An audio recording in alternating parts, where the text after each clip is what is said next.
It's time now for a look at some local sports and sports. The high school football team lost a game Friday night in Brooks County by a score of 39-25.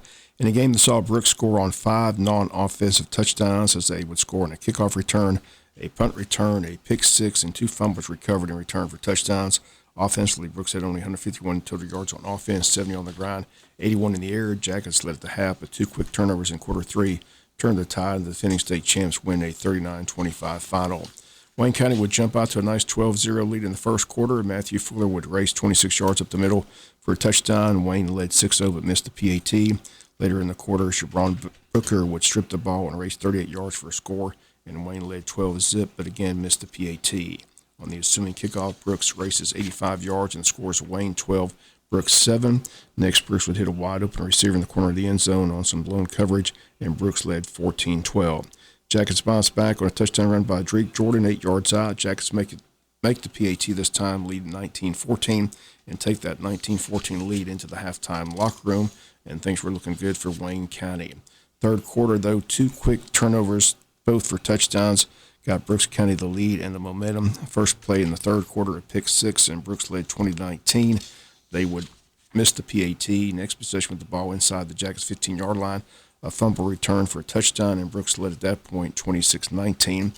Brooks would drive on their next possession with the ball at the Wayne 19 on 4th and 1, decided to kick a field goal. They botched the snap. Kicker decides to pick it up and throw the ball, which is intercepted by Wayne County Shabron Booker. And with the convoy of Jackets, the Jackets raced 95 yards for a score, and the lead by Brooks is just 26-25. Jackets can tie with the PAT, but once again, the PAT no good. The lead with the entire fourth quarter to go with just 1 point lead, 26-25.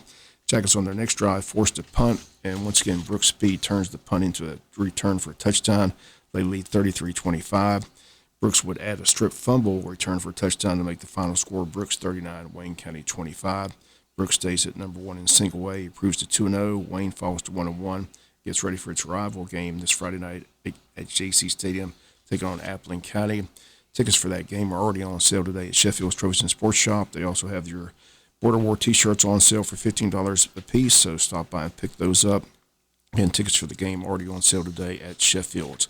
Stats from the game Friday: Wayne had 209 total yards for Wayne, 163 rushing, 46 passing. Matthew Fuller carried 17 times for 85 yards and a touchdown.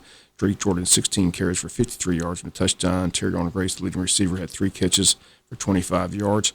Defensively, again, Brooks had 151 total yards, 70 on the ground, 81 in the air. Matthew Fuller led the team in tackles with 12. Shabron Booker had the fumble recovery for a touchdown and also had the INT for a touchdown.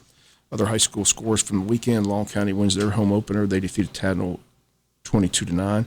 Liberty over Bradwell 32-12. Appling rolled over Aiken, South Carolina 42-7. Pierce County all over Jeff Davis 56-7. Brantley over Groves 42-8. Brunswick over Camden 16-10. Burke defeated Effingham County 28-10. Bainbridge upset Coffee 24-21. New Hampstead goes to 2-0. They rolled over Windsor Forest 44-7. Ware County beat Richmond Hill 20-7. Statesboro beat up on Southeast Bullock Saturday 56-14. And on Friday, Benedictine traveled 5 hours to Florida to take on Christopher Columbus, and Christopher Columbus of Florida whipped up on BC by a score of 41-15. Some college football over the weekend: Vandy over Hawaii 63-10. Florida State wins their opener. They beat Duquesne 47-7. North Carolina over Florida A&M 56-24. And Northwestern beat Nebraska 31-28. Our next softball broadcast tomorrow afternoon at 5:30 as region play begins. The Lady Jackets will take on Byrd County, look to extend their winning streak to 9 as they've won their past 8 games in a row since dropping the first game of the season to Appalachia. The volleyball team back in action this Thursday, September 1st.